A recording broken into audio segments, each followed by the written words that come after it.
हाँ जी, अस्सलाम वालेकुम। उम्मीद करती हूँ कि आप सब ठीक होंगे, खैर व आफ़ियत से होंगे। जैसा कि आप सब लोग जानते हैं कि मैंने अपना ये यूट्यूब चैनल बनाया है। वो मैंने इसलिए बनाया है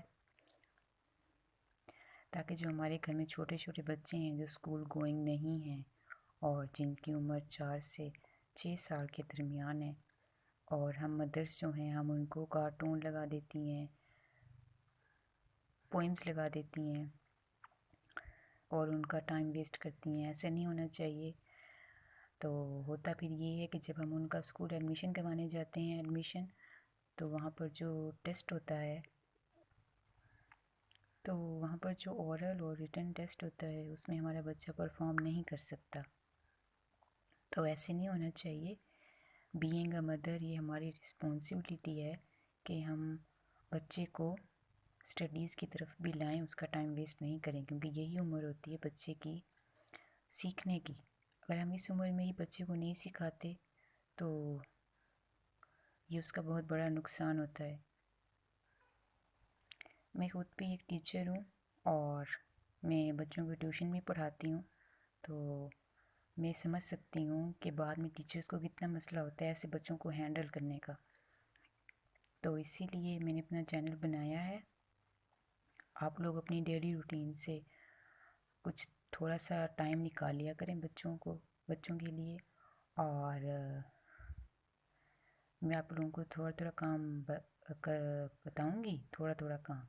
तो आपने डेली बेसिस पे वो बच्चे को करवाना है अपने घर में, ठीक है।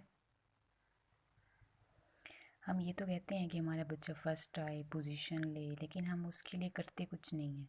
हम समझते हैं कि स्कूल की फ़ीस दे देना ही हमारी ज़िम्मेदारी है। ऐसा नहीं होता। बच्चों की नाकामी में ज़्यादा से ज़्यादा हाथ उनके अपने पेरेंट्स का होता है।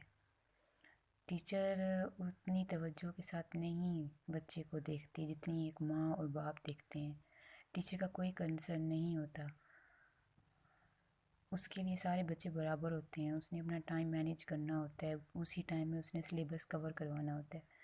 तो आप एक माँ हैं, माँ होने के नाते ये आपका फ़र्ज़ बनता है कि अगर आप ये अपने बच्चे से चाहती हैं कि उसकी राइटिंग भी अच्छी हो, वो पोजीशन भी लेके आए, उसमें कॉन्फिडेंस भी हो, तो एक माँ होने के नाते आपका भी ये फ़र्ज़ है कि आप अपनी डेली रूटीन से थोड़ा बहुत टाइम निकाल के बच्चे को कुछ ना कुछ करवा दिया करें।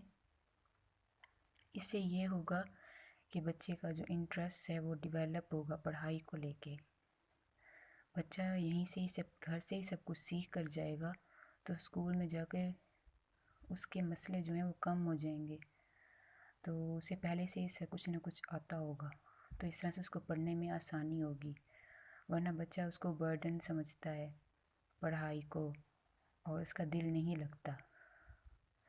जिस उम्र में आप बच्चे को पोइम्स से और कार्टून से इंट्रोड्यूस करवा रहे हैं, खेल कूद मस्ती शरारतों से इंट्रोड्यूस करवा रहे हैं, उस उम्र में हम अपने बच्चे को पढ़ाई से इंट्रोड्यूस क्यों नहीं करवा सकते?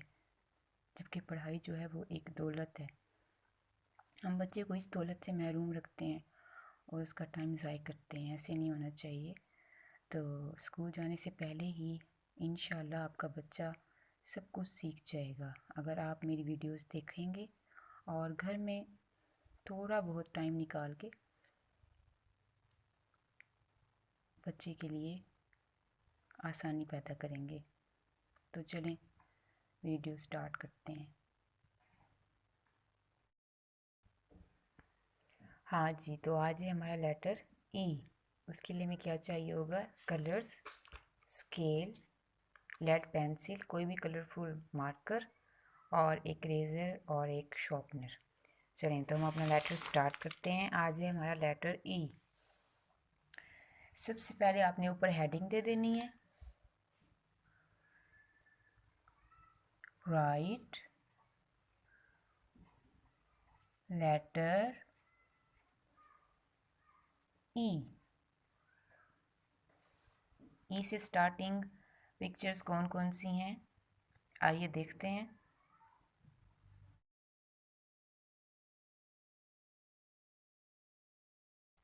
अच्छा, तो आपने देखा होगा कि ई की फॉर्मेशन क्या है? Straight, across, across, across.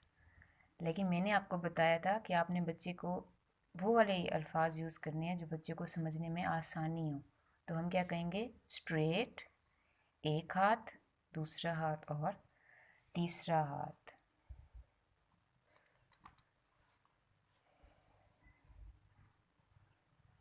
Straight,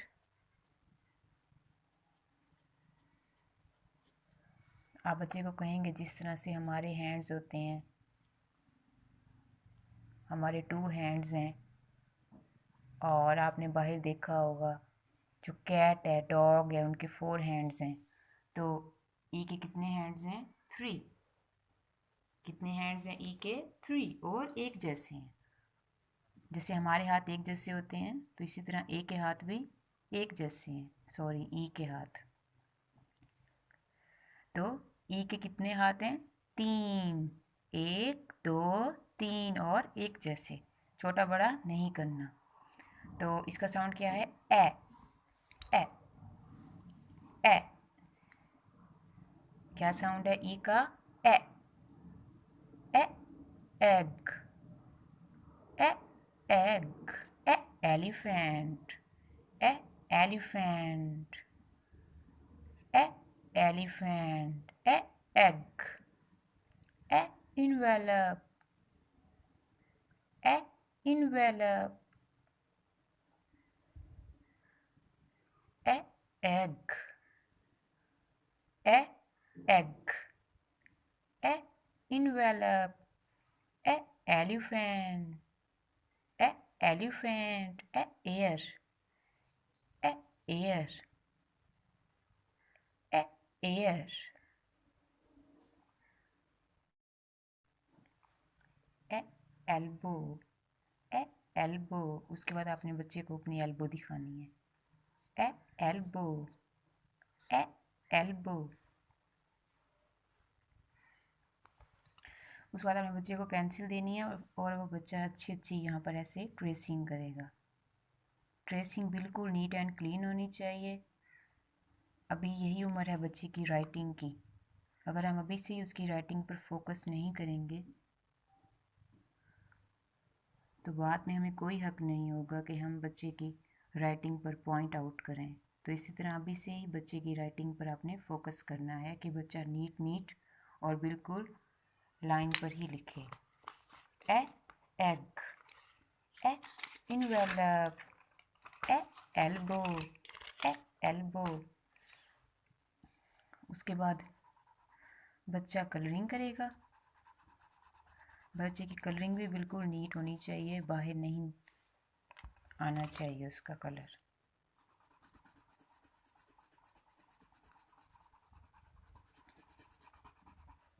अपने बच्चे को बताना है कि हमारी स्किन पे कौन सा कलर होता है, लेकिन वो हमारे पास नहीं है तो हम ब्राउन भी कर सकते हैं, और अगर ब्राउन भी नहीं है तो हम चॉकलेट कलर भी कर सकते हैं। ए, एल्बो। आपने बार बार बच्चे को अपने साथ इंगेज करना है। ए, एल्बो, ए, एल्बो, ए, एग, ए, envelope, ए, elephant, ए, ear, ए, eye, ए, eye।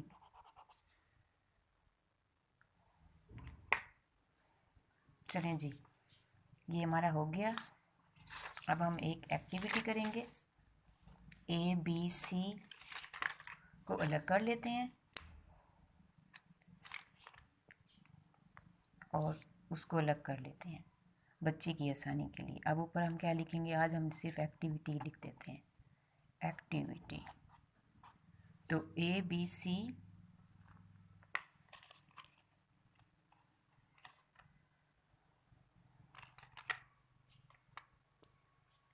को हम अलग बना लेंगे। ये ए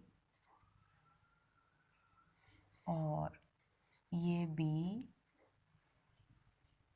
और ये सी, ठीक है। और यहाँ पर हम लिख देंगे डी,